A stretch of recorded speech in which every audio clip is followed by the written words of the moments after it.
أعوذ بالله من الشيطان الرجيم. بسم الله الرحمن الرحيم. قال الملأ الذين استكبروا من قومه لنخرجنك يا شعيب والذين آمنوا معك من قريتنا أو لتعودن في ملتنا. قال أولو كنا كارهين قد افترينا على الله كذبا إن عدنا في ملتكم بعد إذ نجانا الله منها وما يكون لنا أن نعود فيها إلا أن يشاء الله ربنا وسع ربنا كل شيء علما على الله توكلنا ربنا افتح بيننا وبين قومنا بالحق وأنت خير الفاتحين. وقال الملأ الذين كفروا من قومه لئن اتبعتم شعيبا إنكم إذا لخاسرون. فأخذتهم الرجفة فأصبحوا في دارهم جاثمين. الذين كذبوا شعيبا كأن لم يغنوا فيها الذين كذبوا شعيبا كانوا هم الخاسرين. فتولى عنهم وقال يا قوم لقد أبلغتكم رسالات ربي ونصحت لكم فكيف آسى على قوم كافرين. وما أرسلنا في قرية من نبي إلا أخذنا أهلها بالبأساء والضراء لعلهم يضرعون ثم بدلنا مكان السيئة الحسنة حتى عفوا وقالوا قد مس آباءنا الضراء والسراء فأخذناهم بغتة وهم لا يشعرون. ولو أن أهل القرى آمنوا واتقوا لفتحنا عليهم بركات من السماء والأرض ولكن كذبوا فأخذناهم بما كانوا يكسبون. أفأمن أهل القرى أن يأتيهم بأسنا بياتا وهم نائمون أو أمن أهل القرى أن يأتيهم بأسنا ضحى وهم يلعبون أفأمنوا مكر الله فلا يأمن مكر الله إلا القوم الخاسرون. أولم يهد للذين يرثون الأرض من بعد أهلها أن لو نشاء أصبناهم بذنوبهم ونطبع على قلوبهم فهم لا يسمعون. تلك القرى نقص عليك من أنبائها ولقد جاءتهم رسلهم بالبينات فما كانوا ليؤمنوا بما كذبوا من قبل كذلك يطبع الله على قلوب الكافرين. وما وجدنا لأكثرهم من عهد وإن وجدنا أكثرهم لفاسقين. ثم بعثنا من بعدهم موسى بآياتنا إلى فرعون وملئه فظلموا بها فانظر كيف كان عاقبة المفسدين. وقال موسى يا فرعون إني رسول من رب العالمين حقيق على ألا أقول على الله إلا الحق قد جئتكم ببينة من ربكم فأرسل معي بني إسرائيل. قال إن كنت جئت بآية فأت بها إن كنت من الصادقين. فألقى عصاه فإذا هي ثعبان مبين ونزع يده فإذا هي بيضاء للناظرين.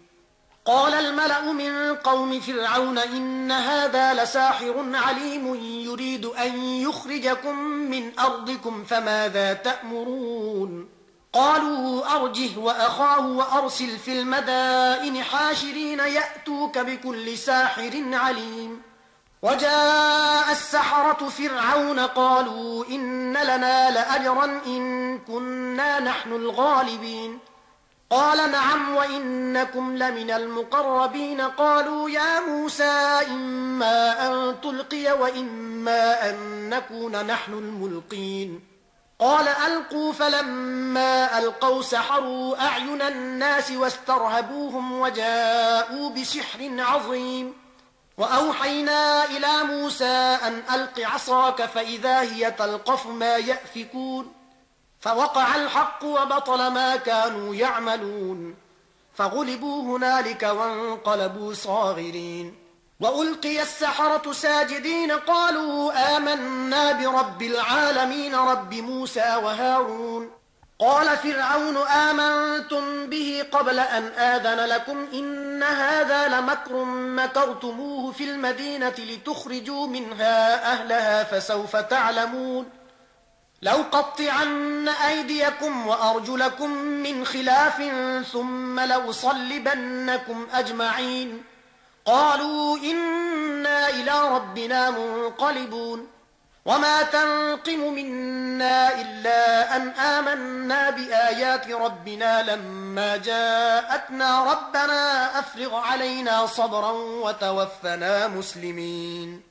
وقال الملأ من قوم فرعون أتذر موسى وقومه ليفسدوا في الأرض ويذرك وآلهتك قال سنقتل أبناءهم ونستحيي نساءهم وإنا فوقهم قاهرون قال موسى لقومه استعينوا بالله واصبروا إن الأرض لله يورثها من يشاء من عباده والعاقبة للمتقين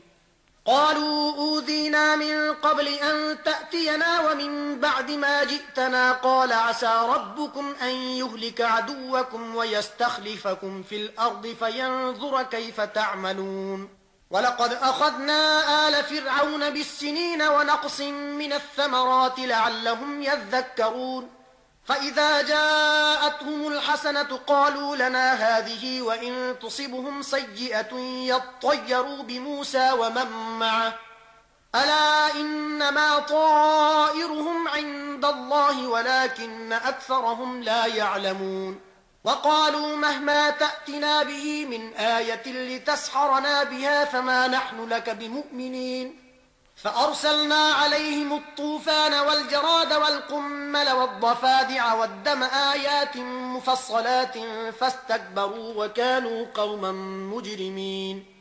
ولما وقع عليهم الرجز قالوا يا موسى ادع لنا ربك بما عهد عندك لئن كشفت عنا الرجز لنؤمنن لك ولنرسلن معك بني إسرائيل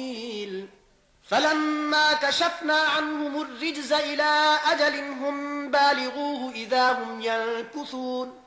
فانتقمنا منهم فأغرقناهم في اليم بأنهم كذبوا بآياتنا وكانوا عنها غافلين وأورثنا القوم الذين كانوا يستضعفون مشارق الأرض ومغاربها التي باركنا فيها وتمت كلمة ربك الحسنى على بني إسرائيل بما صبروا ودمرنا ما كان يصنع فرعون وقومه وما كانوا يعرشون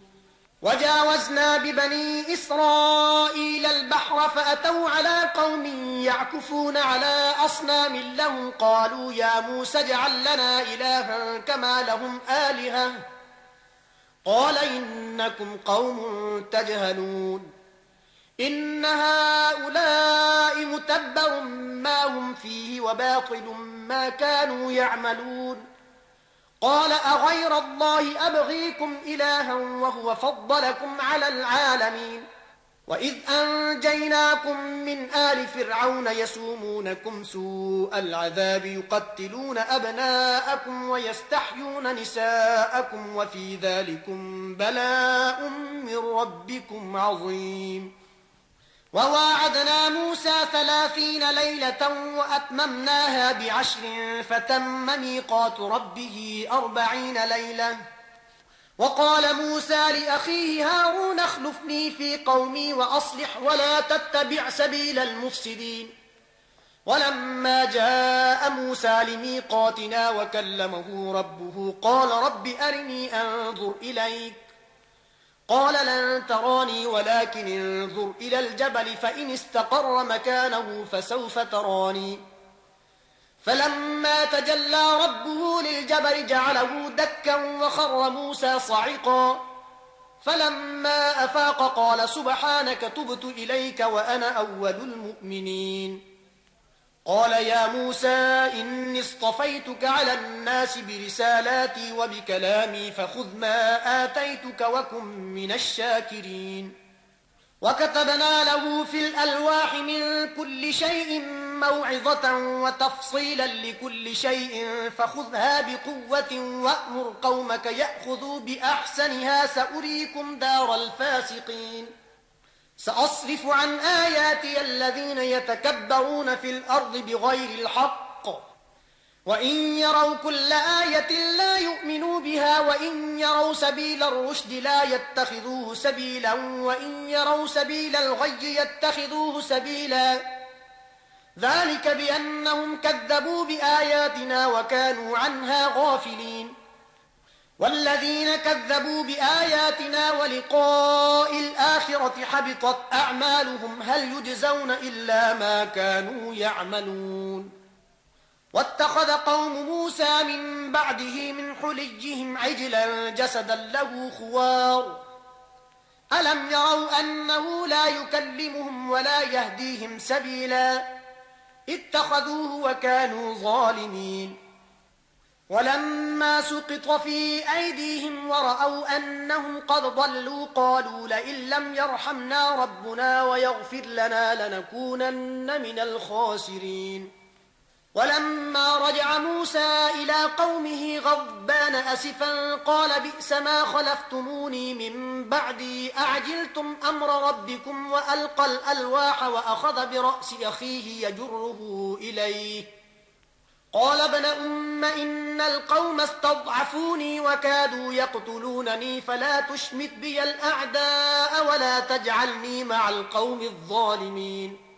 قال رب اغفر لي ولأخي وأدخلنا في رحمتك وأنت أرحم الراحمين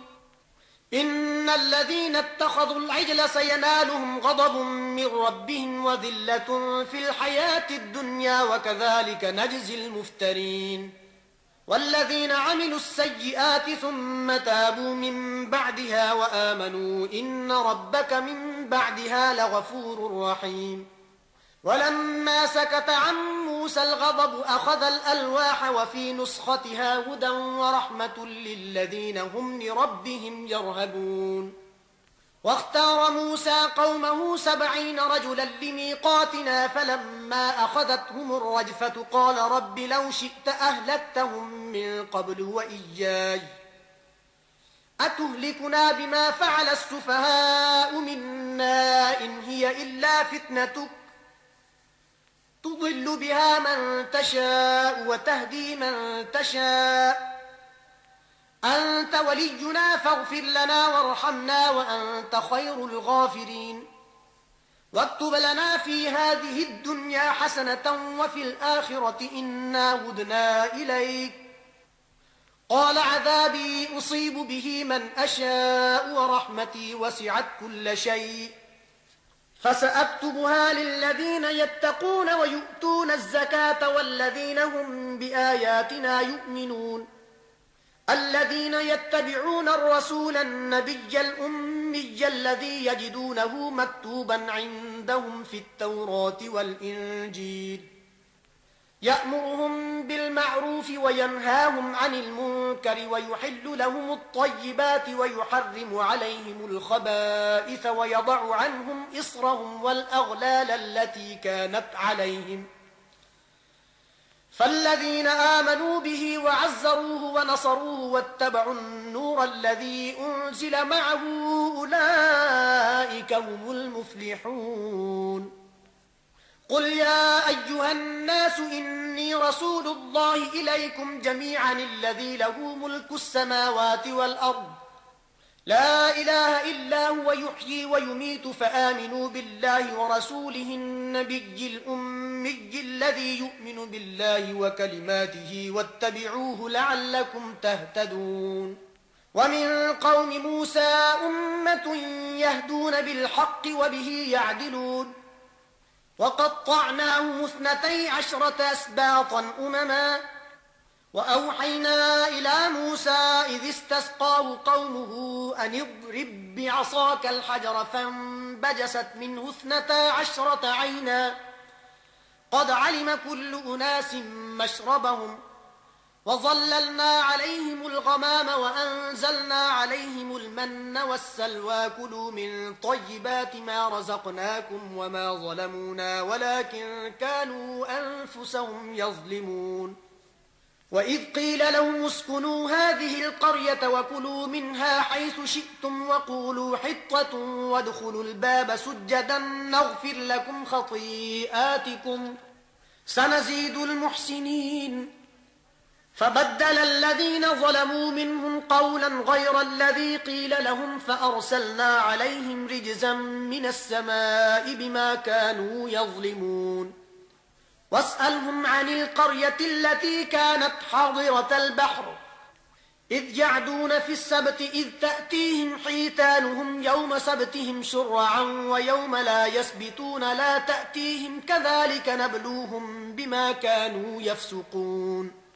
وإذ قالت أمة منهم لم تعظون قوما الله مهلكهم أو معذبهم عذابا شديدا قالوا معذرة إلى ربكم ولعلهم يتقون فلما نسوا ما ذكروا به أنجينا الذين ينهون عن السوء وأخذنا الذين ظلموا بعذاب بئيس بما كانوا يفسقون فلما عتوا عما نهوا عنه قلنا لهم كونوا قردة خاسئين وإذ تأذن ربك ليبعثن عليهم إلى يوم القيامة من يسومهم سوء العذاب إن ربك لسريع العقاب وإنه لغفور رحيم وقطعناهم في الأرض أمما منهم الصالحون ومنهم دون ذلك وبلوناهم بالحسنات والسيئات لعلهم يرجعون فخلف من بعدهم خلف ورثوا الكتاب يأخذون عرض هذا الأدنى ويقولون سيغفر لنا وإن يأتهم عرض مثله يأخذوه ألم يؤخذ عليهم ميثاق الكتاب ألا يقولوا على الله إلا الحق ودرسوا ما فيه والدار الآخرة خير للذين يتقون أفلا تعقلون والذين يمسكون بالكتاب وأقاموا الصلاة إنا لا نضيع أجر المصلحين وإذ نطقنا الجبل فوقهم كأنه ظلة وظنوا أنه واقع بهم خذوا ما آتيناكم بقوة واذكروا ما فيه لعلكم تتقون وإذ أخذ ربك من بني آدم من ظهورهم ذريتهم وأشهدهم على أنفسهم ألست بربكم قالوا بلى شهدنا أن تقولوا يوم القيامة إنا كنا عن هذا غافلين أو تقولوا إنما أشرك آباؤنا من قبل وكنا ذرية من بعدهم أفتهلكنا بما فعل المبطلون وكذلك نفصل الآيات ولعلهم يرجعون واتل عليهم نبأ الذي آتيناه آياتنا فانسلخ منها فأتبعه الشيطان فكان من الغاوين ولو شئنا لرفعناه بها ولكنه أخلد إلى الأرض واتبع هواه فمثله كمثل الكلب إن تحمل عليه يلهث أو تتركه يلهث ذلك مثل القوم الذين كذبوا بآياتنا فاقصص القصص لعلهم يتفكرون ساء مثلا القوم الذين كذبوا بآياتنا وأنفسهم كانوا يظلمون من يهد الله فهو المهتدي ومن يضلل فأولئك هم الخاسرون ولقد ذرأنا لجهنم كثيرا من الجن والإنس لهم قلوب لا يفقهون بها ولهم أعين لا يبصرون بها ولهم آذان لا يسمعون بها أولئك كالأنعام بل هم أضل أولئك هم الغافلون ولله الأسماء الحسنى فادعوه بها وذروا الذين يلحدون في أسمائه سيجزون ما كانوا يعملون وممن خلقنا أمة يهدون بالحق وبه يعدلون والذين كذبوا بآياتنا سنستدرجهم من حيث لا يعلمون وأملي لهم إن كيدي متين أولم يتفكروا ما بصاحبهم من جنة إن هو إلا نذير مبين أولم ينظروا في ملكوت السماوات والأرض وما خلق الله من شيء وأن عسى أن يكون قد اقترب أجلهم فبأي حديث بعده يؤمنون من يضلل الله فلا هادي له ويذرهم في طغيانهم يعمهون يسألونك عن الساعة أيان مرساها قل إنما علمها عند ربي لا يجليها لوقتها إلا هو ثقلت في السماوات والأرض لا تأتيكم إلا بغتة يسألونك كأنك حفي عنها قل إنما علمها عند الله ولكن أكثر الناس لا يعلمون قل لا أملك لنفسي نفعا ولا ضرا إلا ما شاء الله ولو كنت أعلم الغيب لاستكثرت من الخير وما مسني السوء إن أنا إلا نذير وبشير لقوم يؤمنون هو الذي خلقكم من نفس واحدة وجعل منها زوجها ليسكن إليها فلما تغشاها حملت حملا خفيفا فمرت به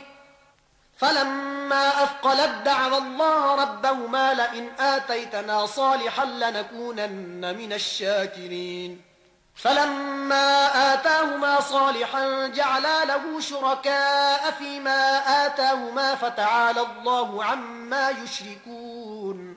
أيشركون ما لا يخلق شيئا وهم يخلقون ولا يستطيعون لهم نصرا ولا أنفسهم ينصرون وإن تدعوهم إلى الهدى لا يتبعوكم سواء عليكم أدعوتموهم أم أنتم صامتون إن الذين تدعون من دون الله عباد أمثالكم فادعوهم فليستجيبوا لكم إن كنتم صادقين ألهم أرجل يمشون بها أم لهم أيد يبطشون بها أم لهم أعين يبصرون بها أم لهم آذان يسمعون بها قل ادعوا شركاءكم ثم كيدون فلا تنظرون إن وليي الله الذي نزل الكتاب وهو يتولى الصالحين والذين تدعون من دونه لا يستطيعون نصركم ولا أنفسهم ينصرون وإن تدعوهم إلى الهدى لا يسمعوا وتراهم ينظرون إليك وهم لا يبصرون خذ العفو وأمر بالعرف وأعرض عن الجاهلين وإما ينزغنك من الشيطان نزغ فاستعذ بالله إنه سميع عليم إن الذين اتقوا إذا مسهم طائف من الشيطان تذكروا فإذا هم مبصرون وإخوانهم يمدونهم في الغي ثم لا يقصرون وإذا لم تأتهم بآية قالوا لولا اجتبيتها قل إنما أتبع ما يوحى إلي من ربي هذا بصائر من ربكم وهدى ورحمة لقوم يؤمنون وإذا قرئ القرآن فاستمعوا له وأنصتوا لعلكم ترحمون واذكر ربك في نفسك تضرعا وخيفة ودون الجهر من القول بالغدو والآصال ولا تكن من الغافلين إن الذين عند ربك لا يستكبرون عن عبادته ويسبحونه وله يسجدون بسم الله الرحمن الرحيم يسألونك عن الأنفال قل الأنفال لله والرسول فاتقوا الله وأصلحوا ذات بينكم وأطيعوا الله ورسوله إن كنتم مؤمنين إنما المؤمنون الذين إذا ذكر الله وجلت قلوبهم وإذا تليت عليهم آياته زادتهم إيمانا وعلى ربهم يتوكلون الذين يقيمون الصلاة ومما رزقناهم ينفقون أولئك هم المؤمنون حقا لهم درجات عند ربهم ومغفرة ورزق كريم كما أخرجك ربك من بيتك بالحق وإن فريقا من المؤمنين لكارهون يجادلونك في الحق بعدما تبين كأنما يساقون إلى الموت وهم ينظرون وإذ يعدكم الله إحدى الطائفتين أنها لكم وتودون أن غير ذات الشوكة تكون لكم ويريد الله أن يحق الحق بكلماته ويقطع دابر الكافرين ليحق الحق ويبطل الباطل ولو كره المجرمون إذ تستغيثون ربكم فاستجاب لكم أني ممدكم ب1000 من الملائكة مردفين وما جعله الله إلا بشرى ولتطمئن به قلوبكم وما النصر إلا من عند الله إن الله عزيز حكيم إذ يغشيكم النعاس أمنة منه وينزل عليكم من السماء ماء ليطهركم به ويذهب عنكم رجز الشيطان وليربط على قلوبكم ويثبت به الأقدام إذ يوحي ربك إلى الملائكة أني معكم فثبتوا الذين آمنوا سألقي في قلوب الذين كفروا الرعب فاضربوا فوق الأعناق واضربوا منهم كل بنان ذلك بأنهم شاقوا الله ورسوله ومن يشاقق الله ورسوله فإن الله شديد العقاب ذلكم فذوقوه وأن للكافرين عذاب النار يا أيها الذين آمنوا إذا لقيتم الذين كفروا زحفا فلا تولوهم الأدبار ومن يولهم يومئذ دبره إلا متحرفا لقتال أو متحيزا إلى فئة فقد باء بغضب من الله ومأواه جهنم وبئس المصير فلم تقتلوهم ولكن الله قتلهم وما رميت إذ رميت ولكن الله رمى وليبلي المؤمنين منه بلاء حسنا إن الله سميع عليم ذلكم وأن الله موهن كيد الكافرين إن تستفتحوا فقد جاءكم الفتح وإن تنتهوا فهو خير لكم وإن تعودوا نعد ولن تغني عنكم فئتكم شيئا ولو كثرت وأن الله مع المؤمنين يا أيها الذين آمنوا أطيعوا الله ورسوله ولا تولوا عنه وأنتم تسمعون ولا تكونوا كالذين قالوا سمعنا وهم لا يسمعون إن شر الدواب عند الله الصم البكم الذين لا يعقلون ولو علم الله فيهم خيرا لأسمعهم ولو أسمعهم لتولوا وهم معرضون يا أيها الذين آمنوا استجيبوا لله وللرسول إذا دعاكم لما يحييكم واعلموا أن الله يحول بين المرء وقلبه وأنه إليه تحشرون واتقوا فتنة لا تصيبن الذين ظلموا منكم خاصة واعلموا أن الله شديد العقاب واذكروا إذ أنتم قليل مستضعفون في الأرض تخافون أن يتخطفكم الناس فآواكم وأيدكم بنصره ورزقكم من الطيبات لعلكم تشكرون يا أيها الذين آمنوا لا تخونوا الله والرسول وتخونوا أماناتكم وأنتم تعلمون واعلموا أنما أموالكم وأولادكم فتنة وأن الله عنده أجر عظيم يا أيها الذين آمنوا إن تتقوا الله يجعل لكم فرقانا ويكفر عنكم سيئاتكم ويغفر لكم والله ذو الفضل العظيم وإذ يمكر بك الذين كفروا ليثبتوك أو يقتلوك أو يخرجوك ويمكرون ويمكر الله والله خير الماكرين وإذا تتلى عليهم آياتنا قالوا قد سمعنا لو نشاء لقلنا مثل هذا إن هذا إلا أساطير الأولين وإذ قالوا اللهم إن كان هذا هو الحق من عندك فأمطر علينا حجارة من السماء أو ائتنا بعذاب أليم وما كان الله ليعذبهم وأنت فيهم وما كان الله معذبهم وهم يستغفرون وما لهم ألا يعذبهم الله وهم يصدون عن المسجد الحرام وما كانوا أولياءه إن أولياؤه إلا المتقون ولكن أكثرهم لا يعلمون وما كان صلاتهم عند البيت إلا مكاء وتصدية فذوقوا العذاب بما كنتم تكفرون إن الذين كفروا ينفقون أموالهم ليصدوا عن سبيل الله فسينفقونها ثم تكون عليهم حسرة ثم يغلبون والذين كفروا إلى جهنم يحشرون ليميز الله الخبيث من الطيب ويجعل الخبيث بعضه على بعض فيركمه جميعا فيجعله في جهنم أولئك هم الخاسرون قل للذين كفروا إن ينتهوا يغفر لهم ما قد سلف وإن يعودوا فقد مضت سنة الأولين وقاتلوهم حتى لا تكون فتنة ويكون الدين كله لله فإن انتهوا فإن الله بما يعملون بصير